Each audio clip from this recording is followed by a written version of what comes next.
I never thought I'd be the kind of woman who ended up in a story like this. At 85 years, looking back, it almost feels like I'm telling you someone else's tale. But it was mine. My name is Sharon Lyles, and if you're listening, I want you to hear every word, because what I'm about to share, it could save someone's life. I met him when I was still young, and full of that kind of hope you only carry in your 20s. We built a life together, nearly 30 years of it.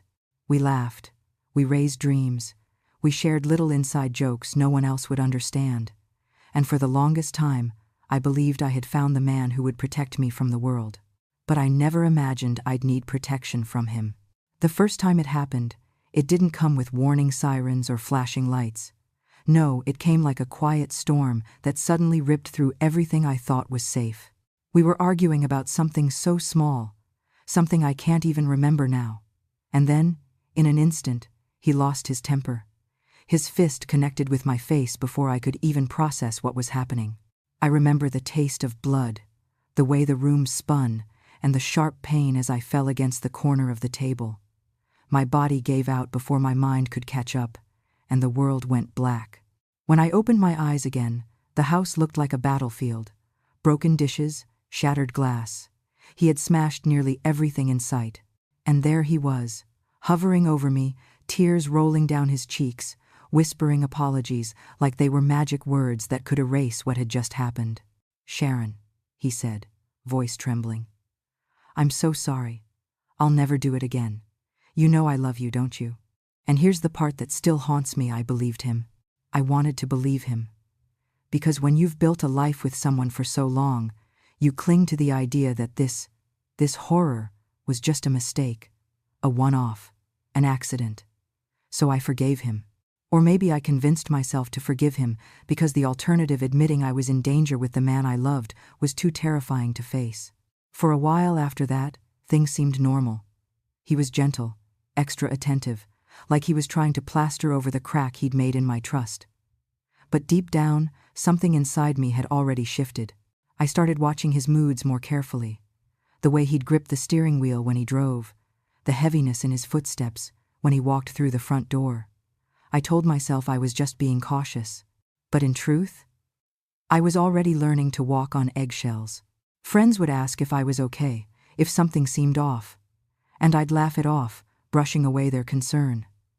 I couldn't bear the shame of telling them the truth. I couldn't even say it out loud to myself. Instead, I wore long sleeves, kept my smile wide, and let the secret bury itself deep in my chest where no one could see it. Looking back now, that was the moment the silence began to grow louder than his apologies. And once silence moves into your life, it builds walls so high you can't climb out of them. But here's the thing about abusers: the first strike is never the last. I didn't know it then, but that one punch, it was just the beginning. And if you think it ended there, my dear, I need you to listen closely, because the worst was yet to come. After that first blow, I thought I had seen the worst. Foolish of me, wasn't it? I thought the bruises on my face would be the most painful part of it all. But I was wrong. What came after wasn't fists or broken glass, it was words. And let me tell you this: words can cut deeper than any knife, and their wounds take far longer to heal. For 8 long years, he didn't lay a hand on me. And for 8 long years, I thought maybe, just maybe, I had imagined that night. He was calmer then, or at least I told myself he was. But slowly, little by little, the way he spoke to me started to chip away at the woman I once was. It started in private, a sharp word here, a mocking laugh there. He'd raise his voice, towering over me with that sneer that made me feel smaller than a speck of dust. I remember standing in the kitchen once, just cooking dinner, when he suddenly slammed his fist on the counter and said, "You're useless, Sharon. Do you hear me? Useless." And here's the terrible part: I started to believe him. Then, it moved outside our home. At gatherings with friends, he'd throw little jabs, disguised as jokes. "Don't mind Sharon. She can't even boil an egg without burning it." Everyone would laugh, and I'd laugh too, because what else could I do? Correct him? Challenge him? Number. I smiled through the humiliation, while something inside me withered. I didn't realize it at the time, but that was how he kept control. He didn't have to raise his hand. His words were enough to keep me in line, enough to make me second-guess myself, enough to make me feel like without him, I was nothing. And that's the cruel genius of men like him. They don't just bruise your body, they bruise your spirit. I can still remember one night at a family dinner. I wore a blue dress I had saved up for one I thought made me look pretty, maybe even youthful again. I walked into the room feeling a flicker of confidence. And do you know what he did? He leaned over to his brother, smirked, and said just loud enough for me to hear, "Doesn't Sharon look like she's trying too hard? She should accept she's past her prime." Everyone chuckled. I wanted the ground to swallow me whole. And he sat back with that smug grin, satisfied. Because that's what abusers do.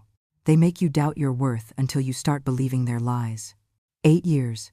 8 years of silence, of shrinking, of telling myself that enduring his temper was better than being alone. 8 years of convincing myself that this was marriage, that this was love. But deep down, I knew something was wrong. I knew I was slowly disappearing. My laughter didn't sound like mine anymore. My eyes in the mirror, they looked empty. And just when I thought I had learned to live with his words, just when I thought I had adjusted to the constant belittling, he changed the rules again. It was one evening, after another one of his tirades. I muttered something under my breath. Nothing cruel, nothing harsh. Just a trivial little comment. That's all it took. His face twisted with rage, and I knew in my bones that the silence of fists was over. He picked up something from the kitchen counter and hurled it at me. It struck my arm with a force that made me cry out, and before I could even process the pain, he was inches from my face, screaming so violently that his spit sprayed my skin. That night, I ran. I locked myself in the bathroom, shaking, praying he wouldn't break the door down. And when morning came, with bruises I couldn't hide, I did what I had become so good at. I lied. To my friends, to my colleagues. I told them I had tripped, that I was clumsy. I carried their sympathy like a shield, even though I knew I was covering for the man who was slowly destroying me. And do you know what the worst part was? A part of me still thought it was my fault, but that was only the beginning. If I thought I had seen the depths of his cruelty then, I was only standing at the edge of the darkness. I want to thank you, my dear friends who are watching me now. Tell me in the comments, which town are you watching from? And what time of the day did you find this video? Are you having your morning coffee or exercise, or perhaps resting after lunch, or just chilling in your bedroom at night? Or are you like me who likes to watch my little ones before bed? I always read all the comments, and I'm so happy to know where you're from and when you take out time to listen to this grandma's stories. And please don't forget to subscribe to this channel because our voice matters. People often ask me, "Sharon, why didn't you just leave then?" And I understand why they ask. It sounds so simple, doesn't it? Pack your bags, walk away, never look back. But let me tell you, when you've spent decades tied to someone, when your love, your fear, your loyalty, and your shame are all knotted together, leaving doesn't feel like an option. It feels like drowning. So, I stayed. The shouting became background noise. The insults, the humiliation, I treated them like the weather.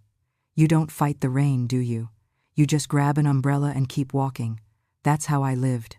Until one night, when the storm finally broke through and left me broken too. It was supposed to be a simple night. We were at a bar with a few of his friends. He had been drinking, and you know how drink loosens the tongue. The insults started pouring out of him like venom, only this time, it wasn't behind closed doors. It was in front of strangers, in front of people who didn't know the truth. He mocked me, insulted me, laughed at me like I was the punchline of his cruel joke. And something inside me snapped. I couldn't take it. I stood up, quietly, and left. Just walked out. No yelling, no scene.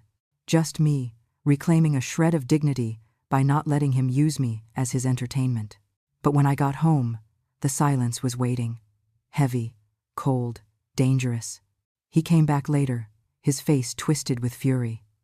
And before I could even explain, before I could say a word, he lunged. His fist drove into my ribs with a force that made me gasp like a fish out of water. I heard it, the sickening crack, before the pain even set in. Then another blow, and another. By the time I fell, my head struck the floor, and the world blurred into blackness. I woke up in a hospital bed. White sheets, the steady beep of machines, and pain. So much pain, I could barely breathe. The doctor told me I had a broken rib and a concussion. She asked me how it happened, her eyes searching mine, silently begging me to tell the truth. And yet, what did I do? I lied. I told her I slipped in the kitchen, that I hit the counter. I saw the doubt in her face, but she nodded anyway. Maybe she'd heard too many stories like mine before. And then, as always, came his apology. He sat by my bed, eyes red, voice trembling with regret. He held my hand, and he wept. I don't know what came over me, Sharon. I swear, I'll get help. I'll never hurt you again. Do you see the cycle now? Pain, apology, promises, and me, desperate enough to believe them. But here's what I didn't see then. Apologies mean nothing when the fists keep coming back. Regret isn't love. Promises are only words, and words are cheap. Still, I stayed. Because by then, I wasn't just afraid of what he might do if I left. I was afraid of who I'd be without him. He had chipped away at me so long, I barely recognized myself anymore. I didn't think I was strong enough to stand alone. But bones don't lie. Every ache in my chest, every time I struggled to breathe, every glance at the scar above my eye from where I hit the floor, they reminded me of one truth I couldn't bury forever. He was going to do it again. And next time, I might not wake up in a hospital bed. I used to think the bruises were the hardest part. But let me tell you something. Child physical wounds heal. It's the invisible ones, the ones carved into your mind and soul, that linger. And that's exactly how he kept me trapped after the hospital. For a little while, he behaved. Almost like a man trying to convince himself he wasn't a monster. He bought flowers, cooked meals, even ran his hand through my hair the way he used to in the early days. To anyone watching, it might have looked like love, but I knew better. I felt the tension coiled inside him like a spring, waiting to snap, and it did. It always did. This time, though, the aftermath was different. Because after he exploded again, after he screamed so close to my face that I could feel his spit burning my skin, he didn't just apologize. He added something new. He threatened to kill himself. I'll never forget that night.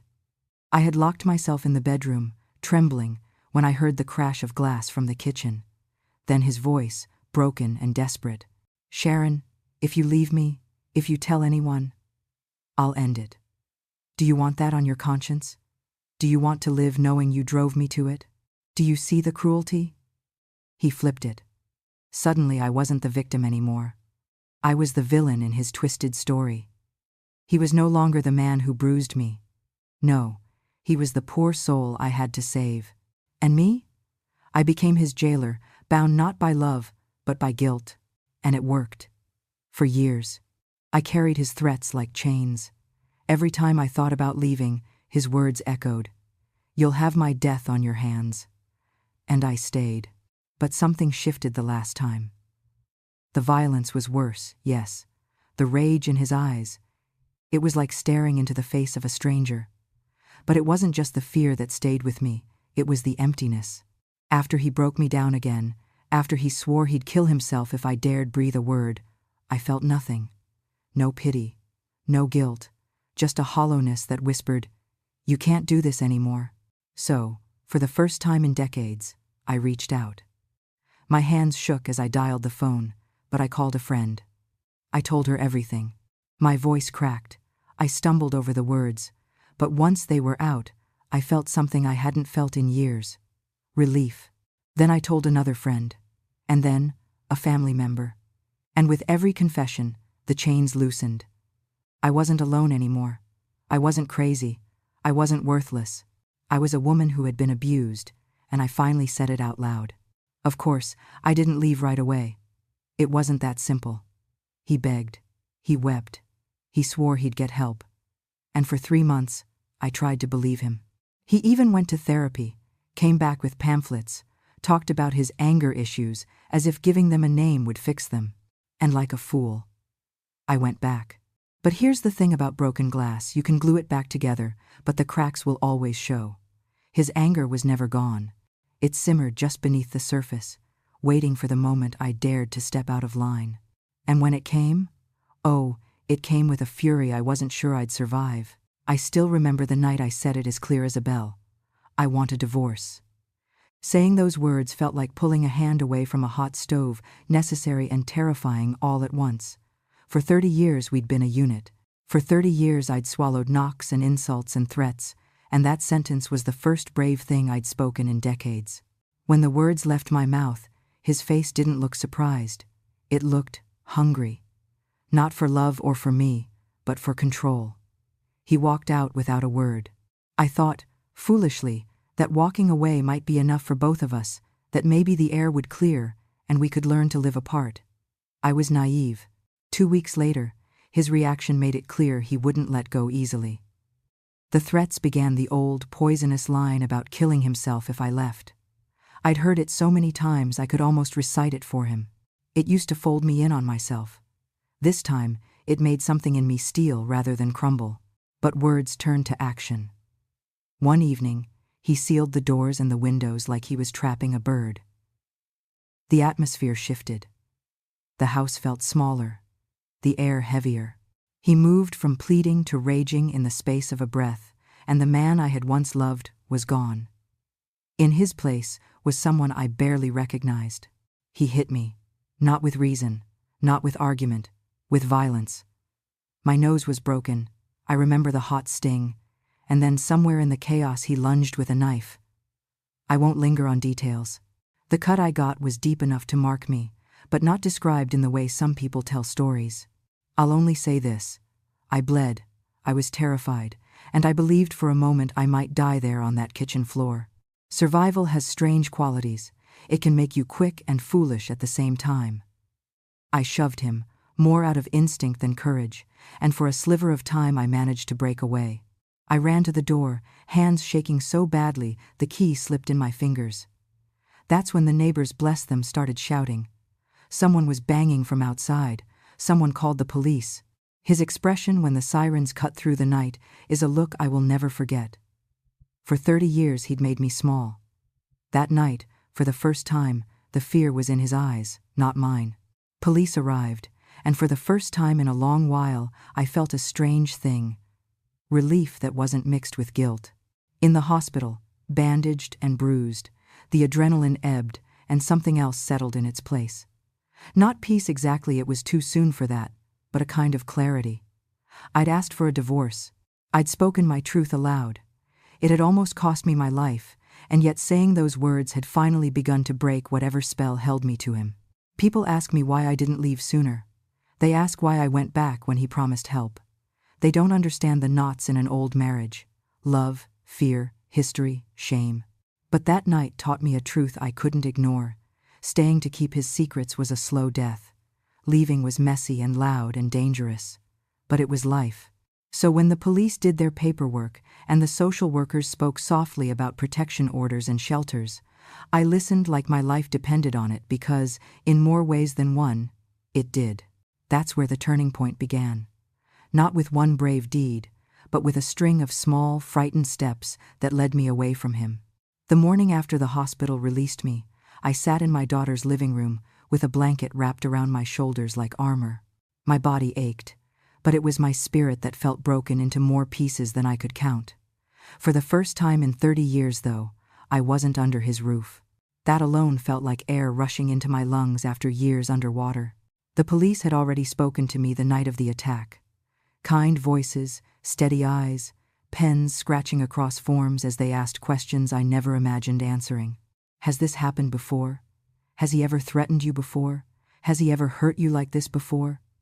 Each question peeled back layers of silence I'd wrapped around myself for decades. I wanted to lie. Old habits die hard. I wanted to say, no, this was the first time. It was a mistake.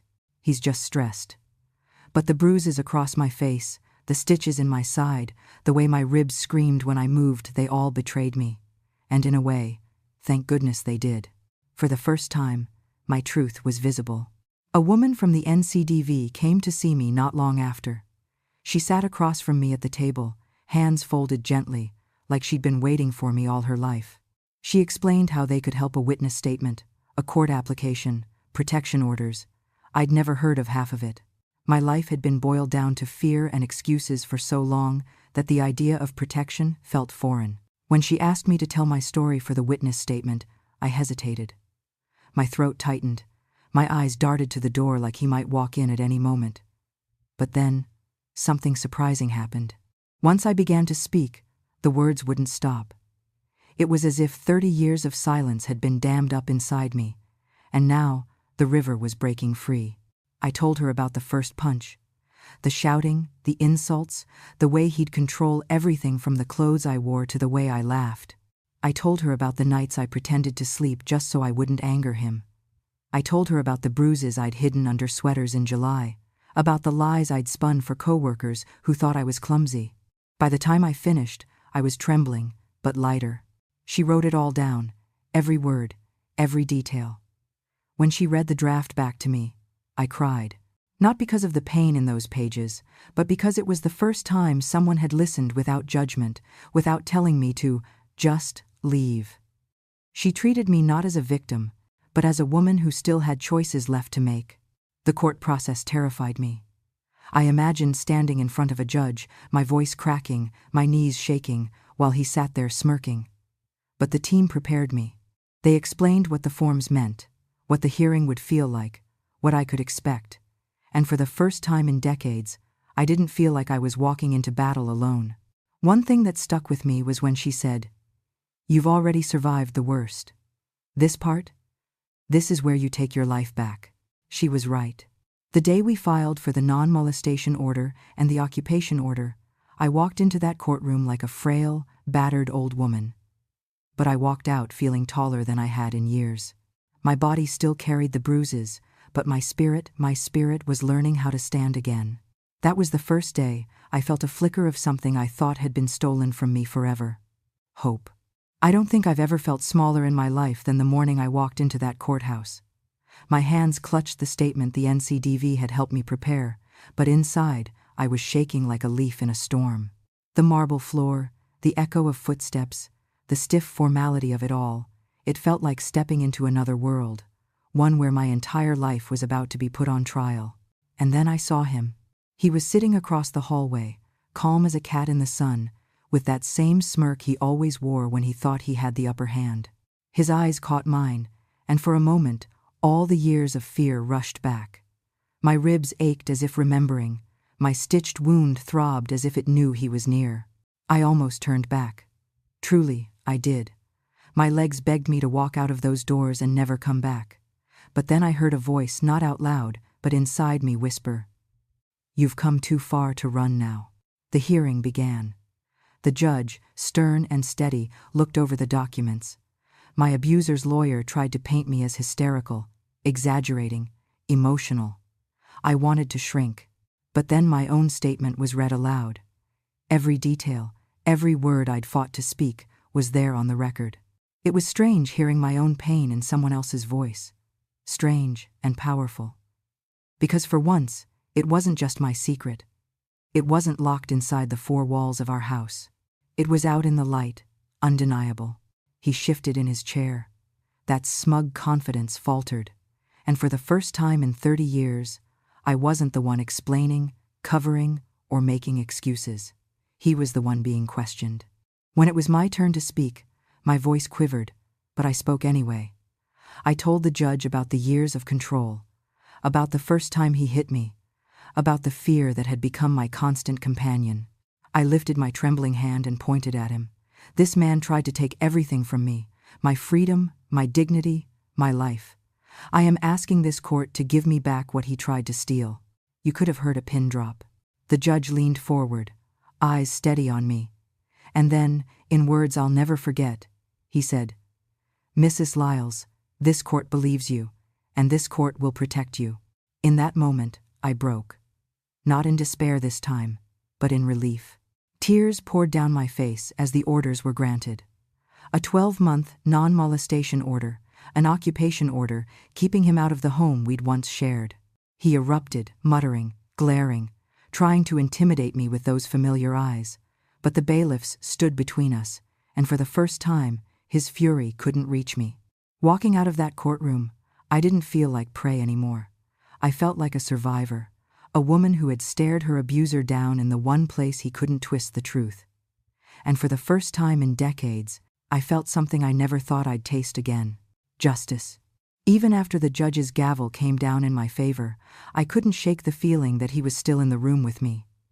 Fear is funny like that. It doesn't leave just because someone says you're safe now. It lingers in the corners, whispering in your ear when the house goes quiet. The first night back home, I locked every door twice, then dragged a chair against the front door, just in case. I left the lights on in every room. Sleep didn't come easy. My ears picked up every creak of the floorboards, every groan of the pipes. My heart jumped at the sound of a car pulling into the street. For 30 years, I'd been trained to expect the worst, and my body wasn't ready to forget. But then morning came. And with it, something simple, something I hadn't felt in decades. Sunlight through the curtains without dread. For once, I wasn't bracing myself for his footsteps in the hallway. I made coffee and actually tasted it. Do you know how strange it feels to savor something as ordinary as a hot drink when you've lived your life in survival mode? It was like drinking freedom. Still, the questions haunted me. What if he ignores the court order? What if he shows up here anyway? I replayed every possible scenario in my head, but little by little, those thoughts began to loosen their grip. Why? Because I wasn't alone anymore. The NCDV team checked in. Friends stopped by, sometimes with groceries, sometimes just to sit with me. My daughter called every evening. I had a circle now, and circles, I've learned, are stronger than cages. One afternoon, I opened the window to water the plants on the sill. The breeze came in, carrying the smell of cut grass and children's laughter from down the street. And I thought, I'm alive. I made it to this day. The scar on my side ached, my ribs still healed slow, but I was standing, breathing, living. Freedom didn't come in a rush. It came in small, tender moments. Hanging laundry in the yard without glancing over my shoulder. Laughing at a silly television show without worrying if the sound would anger him. Answering the phone without rehearsing excuses in my head. Each act was tiny, but each felt like a rebellion. I won't pretend it was easy. Healing isn't a straight line. Some days, the memories clawed back. I'd smell his cologne in the supermarket aisle and panic. I'd wake in the middle of the night certain he was standing over me. Trauma doesn't leave politely. It lingers. But the difference now was this. I had tools, I had support, and I had protection that was more than just a promise. And I began to feel something I never thought I'd find again: control. Control over what I wore, over who I spoke to, over when I laughed, when I cried, when I opened my own door. It sounds so small when I say it now, but for a woman who had been silenced for 3 decades, it was everything. The truth is, freedom doesn't roar in, it tiptoes. But when you finally notice it, it's breathtaking. And that chapter of my life, learning how to breathe again, was sweeter than anything I'd known. When people talk about freedom, they often picture grand things, open roads, passports full of stamps, big new adventures. For me, freedom came in the smallest, most ordinary moments. And yet, those ordinary moments felt like miracles. The first real taste came one morning when I woke up and realized I'd slept through the night without checking the locks even once. That may not sound like much to someone who's never lived in fear, but to me it was like scaling a mountain. My body, after decades of sleeping like a soldier waiting for battle, finally trusted the silence enough to rest. I remember standing by the window, coffee in hand, looking at the sunrise. The sky was soft pink, streaked with gold, and I thought, this is mine. This moment belongs to me. For so long, my mornings began with tension in my chest, waiting for his footsteps, waiting for his voice raised in anger. Now, the only sound was the song of birds outside my window. It was strange, adjusting to a life where I wasn't walking on eggshells. I'd catch myself asking permission out loud before changing the channel on the television or deciding what to cook for dinner. Then I'd laugh softly, shaking my head. There's no one here to control you anymore, Sharon. Saying it out loud helped me believe it. Friends and family slowly folded me back into their lives. My daughter insisted I come to Sunday dinners again, and for the first time in years, I sat at her table without having to explain away a bruise or excuse his absence. My granddaughter, bless her, would crawl into my lap, tug at my necklace, and ask me stories about, "When you were young, Grandma." And I'd smile, really smile, not the brittle kind I used to wear. One afternoon, a dear friend dropped by with a basket of flowers. She hugged me tightly and whispered, "We thought we lost you, Sharon." I wanted to answer. So did I. But instead, I just held her hand and let the tears fall. Those tears weren't the tears of despair I'd cried in secret for years. They were tears of relief, of gratitude, of finally being seen. But I'd be lying if I said the shadows didn't linger. There were nights when I swore I heard his car on the street, times when I jumped at the sound of heavy footsteps behind me in the supermarket. Trauma doesn't clock out when you get a court order. It hangs around, whispering doubts in your ear. What if he doesn't respect the order? What if he finds a way back in? And truthfully, part of me feared that call. The call where someone would say, "He's back. He wants to talk to you." Abusers are skilled at worming their way back, and he had used every trick in the book before apologies, tears, threats of self-harm, promises of change. But I was different now. I wasn't the same woman who once fell for his words. I remember writing in my journal one night, something I hadn't done in years. The words flowed. "He took so much, but he will not take this. My peace, my safety, my voice.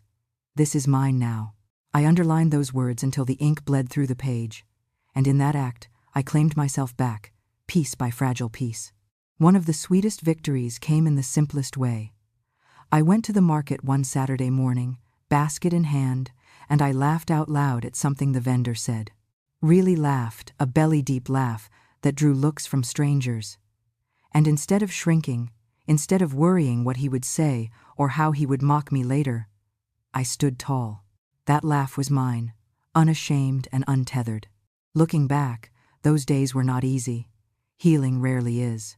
But every moment, every meal with my family, every night of uninterrupted sleep, every laugh, every flower blooming on my windowsill was proof that life after fear is not only possible, it is beautiful. And still, a small part of me wondered, what if he comes back?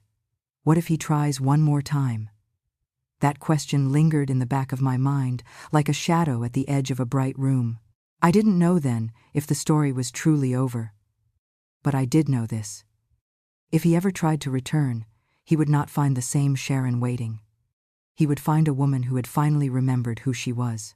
Now, sitting here at 85 years old, telling you my story, I sometimes wonder how I survived it all. 30 years of silence, of walking on eggshells, of believing that my life belonged to someone else. But I did survive. And not just survive, I found my way back to myself. I live alone now, in a small but warm house filled with plants, photographs, and the laughter of family who come to visit. I can leave my curtains open without fear. I can laugh at my own jokes without bracing for an insult. I can fall asleep to the sound of the rain on the roof and wake up to the morning sun, safe, at peace, and in control of my life. Sometimes, when I see my reflection in the mirror, I don't see the frightened woman I used to be. I see someone strong, someone who weathered storms most people couldn't imagine. And I want every person listening to know this. Strength doesn't mean you never break. It means you keep finding the courage to stand again, even when you've been knocked down 100 times. To anyone living in fear right now, maybe in silence, maybe making excuses like I once did, please hear me. You don't have to stay. There are people who will believe you. There are hands ready to hold yours, just like the ones that held mine when I finally reached out. Freedom may feel impossible, but it is waiting for you. I am living proof. I won't pretend it's easy. Leaving isn't a straight path. It's messy and painful and terrifying. But I promise you this. Life on the other side of fear is worth every step. The first laugh you'll allow yourself. The first night you'll sleep without dread. The first time you'll look in the mirror and see you again. Those moments will remind you why you chose to fight. And now, my message is simple.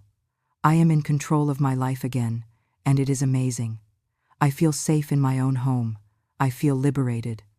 And if I can rebuild, so can you. So, if this story has touched your heart, please don't let it stop here. Click the like button, share your thoughts in the comments, and subscribe to this channel because stories like mine need to be heard. Somewhere out there, someone is still in the dark, and maybe your share, your comment, your support could be the spark of hope they've been waiting for. Remember this: you are stronger than you think. You are worth more than the pain you've endured, and you, too, can take back control of your life.